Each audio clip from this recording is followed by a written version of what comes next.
আসসালামু আলাইকুম। অ্যান্ড্রয়েড টিভির মধ্যে আমরা যখন ইউটিউব দেখতে যাই প্রতিবারই আমাদের সামনে এরকম একটা স্ক্রিন আসে।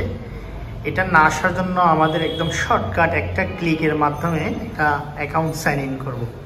তো এটার জন্য সবচেয়ে সহজ উপায় হচ্ছে আমরা যে স্মার্টফোনটা ব্যবহার করে থাকি, আমরা যদি চাই আমাদের জিমেল দিয়ে এই ইউটিউবটা লগ ইন করে নিব, তখন জাস্ট আমাদেরকে করতে হবে আমাদের গুগল ক্রোমে যেতে হবে এবং সেখান থেকে এই যে গুগল লেন্স, আমরা লেন্সে একটা ক্লিক দিব। এই ক্যামেরা আইকনে ক্লিক দেওয়ার সাথে সাথে এরকম এই ক্যামেরা আইকনটা চলে আসবে। তো আমরা এখান থেকে কী করব, আমাদের ক্যামেরাটা অন করে নিব, ফুল স্ক্রিন করে নিব।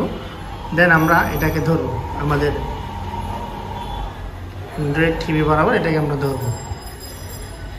তো ধরলে এখানে আমরা অটোমেটিক্যালি একটা লিঙ্ক শো করবে। ওই লিঙ্কে ক্লিক করা মাত্র আমাদের এখান থেকে একটা পারমিশন চাইবে। সে পারমিশনটা আমরা যখন এখান থেকে দিয়ে দিব, অটোমেটিক্যালি আমাদের অ্যান্ড্রয়েড টিভিটাও লগ ইন হয়ে যাবে। আমাদের ফোনে থাকা যে ইউটিউব চ্যানেলটা যে জিমেলের মাধ্যমে চলতেছে, সেম জিমেল দিয়ে এটা হয়ে যাবে।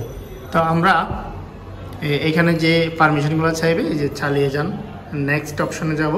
তো এইখান থেকে আমরা আমাদের অ্যাকাউন্টটা সিলেক্ট করে দিলাম, আবারও দিয়ে আমাদের পরবর্তী স্টেপ এভাবে করে আমরা জাস্ট একটা ক্লিকের মাধ্যমে আমাদের স্মার্ট অ্যান্ড্রয়েড টিভিগুলো কানেক্ট করে নিতে পারি আমাদের মোবাইলের সাথে।